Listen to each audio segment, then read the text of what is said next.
Hi, my name is Nick DiMeo. You may also know me as my online name or my gamer tag, F5Penguin. I'm a new media broadcaster, technology advocate, an esports play-by-play commentator, color analyst, producer, and overall consultant for all things esports. I mainly focus in the NHL esports community, but also branch off in other places as well. This is 5 things you need to create a highly successful career in esports. So for me as a broadcaster, number 1 is know the game and know your audience. I mean that in all sincerity. If you don't know the game you're delivering the play-by-play for, people are going to know. The audience that is there loves the game. The players love the game. And if you don't love the game as much as they do, they're really going to be able to tell that what you're saying isn't organic, what you feel isn't really there. They're going to sniff that out, and it's going to lead for a bad time, not only for you, but for your career and for the people that you work with. They want originality. They want something that they can sink their teeth into, and they bring you in to be that talent, to add levity, to add a lot more context to what's happening on that screen, and they rely on you to do that. So be organic, know the game, and know your audience. Number 2, know the players. I said the players know the game very well. You need to know the players very well. As a play-by-play broadcaster, as a color, as an analyst, whichever role you fit, even if you're a producer behind the scenes running these events, you have to know the players. You have to know the key people that are going to step up during that time on the field, on the pitch, on the ice, wherever it may be. When that action's taking place, you have to know the players and what they're about. You have to know their strengths, their weaknesses, opponents on the other side. You have to be able to identify those moments as they happen, and a lot of preparation comes into that as well. Take time prior, use social media, use Discord, use those different times of the day to reach out to those players, ask them a couple of questions. Surprisingly, a lot of people in esports are willing to give you that extra time, and that's really what traditional sports broadcasters do. They spend their times before game day talking to players, trying to figure out the ins and outs of what makes them tick so they can bring those points to life on air every single night. Number 3, learn all parts of a production. I cannot possibly overstate this one. This is huge to me. I've been in productions where I am running the entirety of the broadcast from the beginning to the end, including social assets. You have to have the skill set. I've also been part of teams that are amazing.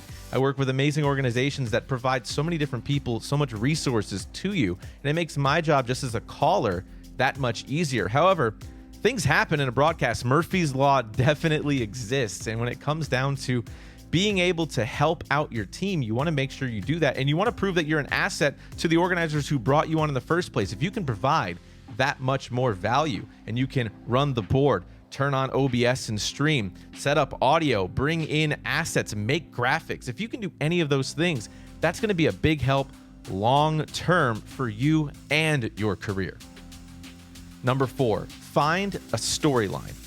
Everything in sports has to do with the story, the what, the why, the how. What brings these players or these teams together? Why is it so unique? What's at stake? You have to really engage the very short attention span that our viewers have nowadays. So much media is out there, so many esports exist, and if you can't find a way to not only encapsulate, but captivate the audience, and then reel them in with a story that they can easily follow along, you're not going to have much of a career in esports. Yes, we see what's happening on the screen, and as a play-by-play broadcaster, if you're just saying what's on the screen, that really doesn't bode well for the people at home. What you want to do is give more context. Context is definitely key. And if you can provide insights that they otherwise wouldn't know, or give them a reason why they should stick around through a best-of-7 series, that's really going to win a lot of people over, especially when it comes to long-term gains in this industry. We talk about my specialty, NHL.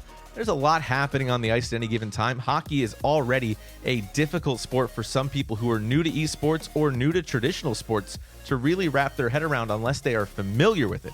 So if you can be that person that brings all of the clarity, oh man, you're going to not only make fans of the esport that people are watching, but then those fans are going to be fans of you. And lastly, number 5, and I think this is the most important one, be you. Unequivocally Unapologetically be you. The organizers, the clubs, the sponsors, they all brought you in for a reason. Be the person that they brought you in. Don't try to put on airs. Don't try to be something you're not. That said, always raise your game. Learn from other people. I've had the amazing fortune to work with some incredible broadcasters, incredible talent, and I've learned something from all of those people, and I hope that I've done my part in helping teach them the same thing through reciprocity. But I always walk away from an event learning something more, and I add that to my arsenal to be better every single day. But it doesn't change the fact that I'm still me. I'm in my space. I'm in my element. I am who I am, and that's what makes me me. That's why people signed me on. That's why people come listen to me. So do the same for you. Be the person you are. Turn it up to 11. Make sure that you're seen or heard depending on, the format of the esport, but be you. That's what people love, and that's what people want to hear, and that's what people want to see. So those are the 5 things you need to create a highly successful career in esports. And like I said, I'm a broadcaster, and I've learned all the different trades as necessity. And you can find me all over the web at F5 Penguin. Thanks for watching.